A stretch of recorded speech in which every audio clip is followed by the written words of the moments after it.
ಎಲ್ರಿಗೂ ನಮಸ್ಕಾರ ಸ್ನೇಹಿತರೆ, ಅಡುಗೆ ಚಾನಲ್ಗೆ ಸ್ವಾಗತ. ನಿನ್ನೆ ಒಂದು ಶಾರ್ಟ್ ವಿಡಿಯೋ ಹಾಕಿದ್ದೆ, ಕಲಸಿದ ಅವಲಕ್ಕಿ ಅಂತ ಹೇಳಿ. ತುಂಬ ಜನ ಇದ್ರ ವಿಡಿಯೋ ಫುಲ್ ಹಾಕಿ ನಾವು ನೋಡ್ಕೋಬೇಕು ಏನೇನು ಹಾಕಿ ಕಲಸಿದ್ದೀರಾ ಅಂತ ಹೇಳಿ ಕೇಳ್ತಾಯಿದ್ರು. ಅದಕ್ಕೋಸ್ಕರ ಇವತ್ತು ವಿಡಿಯೋ ಮಾಡ್ತಾಯಿದ್ದೀನಿ. ಬನ್ನಿ ಸ್ನೇಹಿತರೆ ನೋಡೋಣಂತೆ. ನಾನಿಲ್ಲಿ ಸ್ವಲ್ಪ ಅವಲಕ್ಕಿ ಮತ್ತು ಪುರಿ ಎರಡನ್ನೂ ತೊಗೊಂಡಿದ್ದೀನಿ. ಕಡಲೆಪುರಿ ಅಂತಾರೆ, ಮಂಡಾಳ ಅಂತಾರೆ, ಎರಡನ್ನೂ ತೊಗೊಂಡಿದ್ದೀನಿ. ಗರಿಗರಿ ಆಗಿದೆ, ಇಲ್ಲ ಅಂದರೆ ಒಂದು ಸ್ವಲ್ಪ ಬೆಚ್ಚಗೆ ಮಾಡಿಕೊಂಡ್ರೆ ಗರಿಗರಿ ಆಗುತ್ತೆ. ಇದಕ್ಕೆ ತುರಿದಿರುವಂತಹ ಸೌತೆಕಾಯನ್ನು ಹಾಕ್ತಾಯಿದ್ದೀನಿ, ಮತ್ತು ಸಣ್ಣದಾಗಿ ಹೆಚ್ಚಿರುವಂಥ ಟೊಮೆಟೊ ಹಾಕ್ತಾಯಿದ್ದೀನಿ. ನೀವು ಇದನ್ನು ತಿನ್ನೋವಾಗ ಕಲಿಸ್ಕೊಂಡು ತಿನ್ನಬೇಕು, ಇಲ್ಲಾಂದರೆ ಮೆತ್ತಗಾಗ್ಬಿಡುತ್ತೆ ಪುರಿ ಎಲ್ಲ.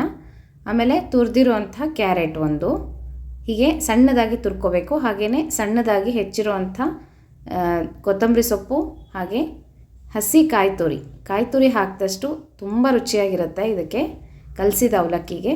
ನಾನಿಲ್ಲಿ ಅವಲಕ್ಕಿ ಮತ್ತು ಪುರಿ ಎರಡೂ ತೊಗೊಂಡಿದ್ದೀನಿ ಅಂತ ಹೇಳಿದೆ. ನೀವು ಬರೀ ಅವಲಕ್ಕಿ, ತೆಳು ಅವಲಕ್ಕಿಯನ್ನು ತೊಗೋಬೋದು, ಅಥವಾ ಕಡಲೆಪುರಿಗೂ ಸಹ ಈ ರೀತಿಯಾಗಿ ಮಾಡ್ಕೋಬೋದು. ಇದಕ್ಕೆ ರುಚಿಗೆ ತಕ್ಕಷ್ಟು ಉಪ್ಪು ಮತ್ತು ಸ್ವಲ್ಪ ಸಕ್ಕರೆ ಹಾಕಿದ್ದೀನಿ ಟೇಸ್ಟ್ಗೆ.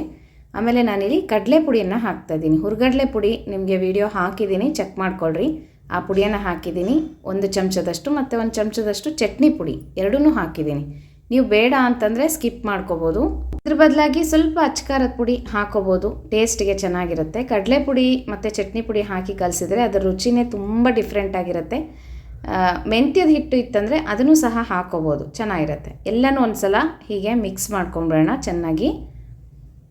ಹೇಳಿದ್ನಲ್ಲ, ಇದನ್ನು ದಿಢೀರಂತ ಆಗಲೇ ತಿನ್ನೋವಾಗಲೇ ಕಲಿಸ್ಕೋಬೇಕು.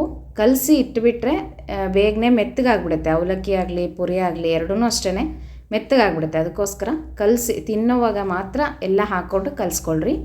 ಈಗ ಇದಕ್ಕೆ ಒಂದು ಒಗ್ಗರಣೆಯನ್ನು ಹಾಕ್ತಾಯಿದ್ದೀನಿ. ಸಾಸಿವೆ, ಇಂಗು, ಅರಿಶಿನ, ಕರಿಬೇವಿನ ಸೊಪ್ಪು ಎಲ್ಲ ಹಾಕಿ ಒಗ್ಗರಣೆ ಮಾಡ್ಕೊಂಡಿದ್ದೀನಿ. ಅದನ್ನು ಈ ಒಂದು ಅವಲಕ್ಕಿಗೆ ಹಾಕಿ ಚೆನ್ನಾಗಿ ಕಲಿಸ್ಕೊಂಡ್ಬಿಟ್ರೆ ರುಚಿಯಾದಂತಹ ಕಲಸಿದ ಅವಲಕ್ಕಿ ರೆಡಿ ಆಗುತ್ತೆ. ದಿಢೀರಂತ ಮಾಡ್ಕೋಬೋದು, ಮತ್ತು ತುಂಬ ರುಚಿ ಇರುತ್ತೆ. ಯಾವಾಗಲಾದರೂ ಸಂಜೆ ಹೊತ್ತಲ್ಲಿ ಕಾಫಿ ಟೈಮಲ್ಲಿ ಮಾಡಿಕೊಂಡ್ರೆ ಗರಿಗರಿಯಾಗೂ ಇರುತ್ತೆ, ತಿನ್ನೋದಕ್ಕೂ ಒಳ್ಳೆ ಟೇಸ್ಟ್ ಇರುತ್ತೆ. ಟ್ರೈ ಮಾಡಿರಿ ಸ್ನೇಹಿತರೆ.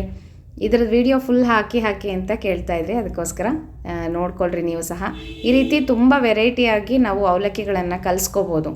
ನೋಡಿರಿ, ರೆಡಿ ಆಗೋಯ್ತು. ತುಂಬ ಸಿಂಪಲ್, ತುಂಬ ಬೇಗನೆ ಆಗುತ್ತೆ, ತುಂಬ ರುಚಿಯಾಗಿರುತ್ತೆ. ನೀವು ಸಹ ಇದೇ ರೀತಿ ಕಲಸಿದ ಅವಲಕ್ಕಿ ಮಾಡ್ಕೊಳ್ರಿ. ರುಚಿ ಹೇಗಿತ್ತು ಅಂತ ನನಗೆ ಕಮೆಂಟ್ ಬಾಕ್ಸಲ್ಲಿ ತಿಳಿಸೋದು ಮರಿಬೇಡ್ರಿ. ಮತ್ತೆ ಮುಂದಿನ ವಿಡಿಯೋ ಒಟ್ಟಿಗೆ ಸಿಗ್ತೀನಿ. ನಮಸ್ಕಾರ.